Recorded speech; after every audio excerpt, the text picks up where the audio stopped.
Okay, I have a confession to make, and I'm just going to get this off my chest now, and then we can just roll right forward, okay? Sometimes I say naughty words. I know, it's very bad, it's very unprofessional, and so of course today I wasn't going to do that, but I realized very quickly that I would have to. I'd have to say one bad word, and it's the S word. I hope it's okay. Is it okay? Yeah. Shakespeare. Now, I know we laugh, but in my experience, telling people that you study or worse, enjoy the work of William Shakespeare is the fastest way to both impress and horrify people. It might as well be a bad word.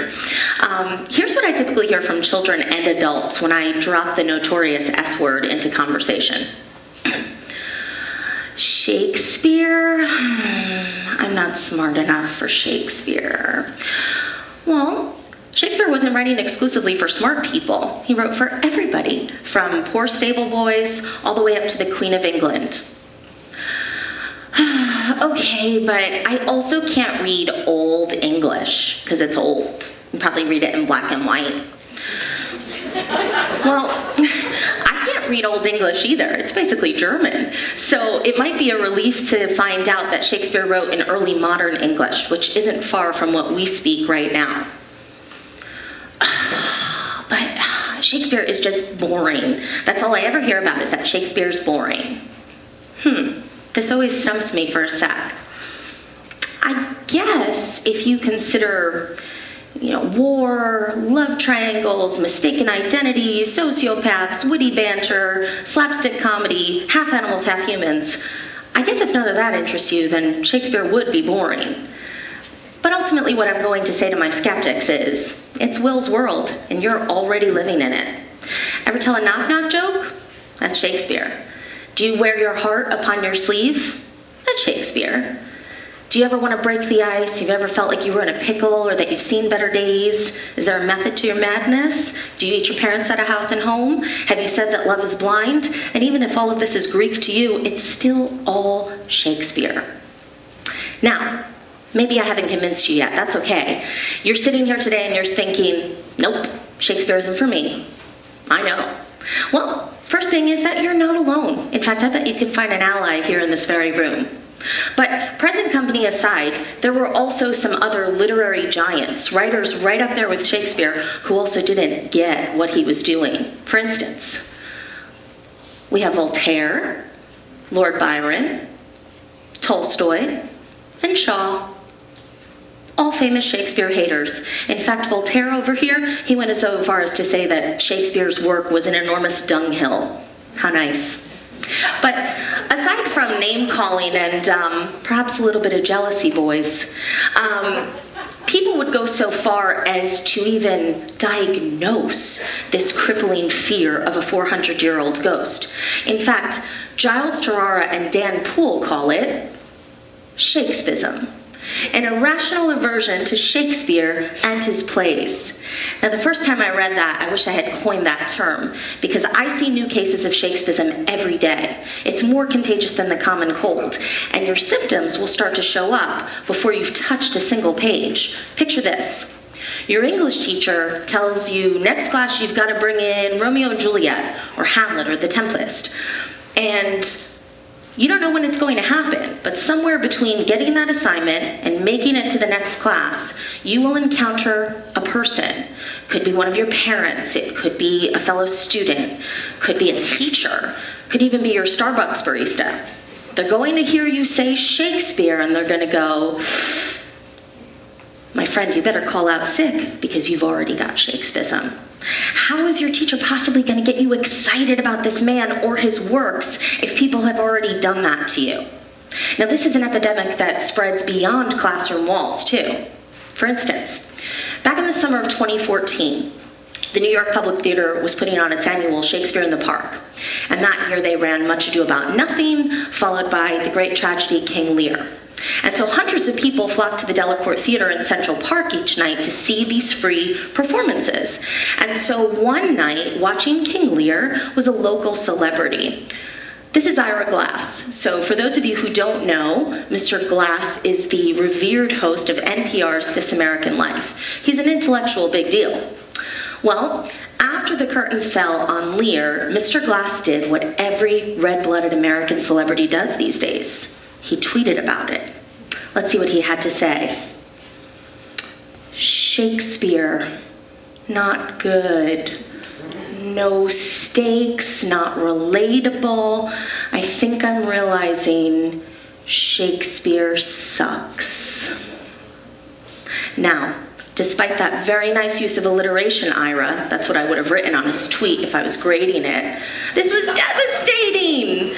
I mean, let's be real, okay? I disagree with what he's saying, but I also admired him for putting it out there. It was brave. But the irony is, while so many people are reading this tweet, and Glass is talking about how utterly unrelatable Shakespeare is, so many people can relate to that sentiment. Because more often than not, in life, you are going to encounter people who do believe Shakespeare sucks. And people in my position, we could be to blame. You see, the reason why I take my job as an English teacher so seriously is because of Shakespeare. It is fun for me, but it's ultimately challenging, introducing students to the man, the myth, the legend, the work. And if I don't approach this topic as delicately as a surgeon, I could ruin him for you. And not just you, but anybody who comes into contact with your Shakespearean cooties. Can't have it. So, I do live in the real world. I don't exclusively dwell in Renaissance drama. So I understand that Shakespeare is intimidating. He's got an entire section of Barnes & Noble just about him. That's a lot. So the question is, how do we begin to break down this mammoth figure? And the question is simple. You have to shake up your understanding of Shakespeare.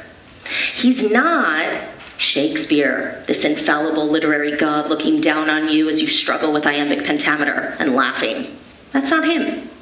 He's actually Will, the entertainer, the innovative storyteller, a husband, a father, a man. Now, I'm sure you're still not convinced. So what I'm going to do is I'm going to hold up Shakespeare next to another icon you might be more comfortable with. Let's say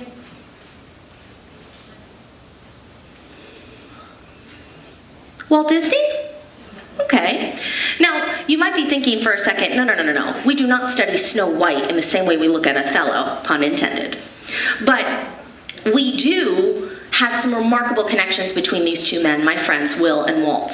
So, if you were to look at any sort of average Disney animated feature, okay, you are going to see Shakespearean influence there. You might even hear his words. For instance, we often write off Beauty and the Beast Gaston as being a misogynistic psychopath.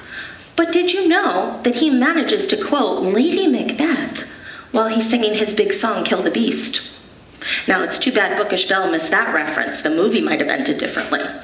Now, in the same vein, we have Aladdin's genie quoting Julius Caesar, and hopefully by now someone's tipped you off to the fact that The Lion King is Hamlet, set in the African safari with more music and less death. Now, illusions aside, there's more connections between these men, okay? And that is because they were kindred spirits. Walt Disney and William Shakespeare took stories that were already familiar and they made them into something completely new. And their versions became their own kind of timeless. For instance, when you hear the title The Little Mermaid, you think of a splashy, under-the-sea musical. You don't think of the original dark tragedy. But even though Hans Christian Andersen wrote that story 152 years before the 1989 film, that is what remains relevant in your psyche. And all because a bunch of people took a story, changed it around, and added a happy ending. This is something that Shakespeare did time and time again. He took historical sources, mythology, even stories that contemporaries of his had already written, and he changed them into something new. He gave them more depth. He gave words of poetry. He developed characters, especially female characters, which he often doesn't get enough credit for.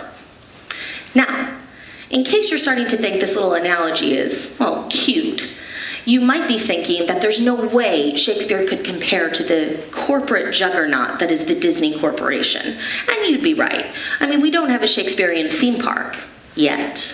But You might be surprised to know that Shakespeare was a businessman. In fact, he was a triple threat: writer, actor, producer.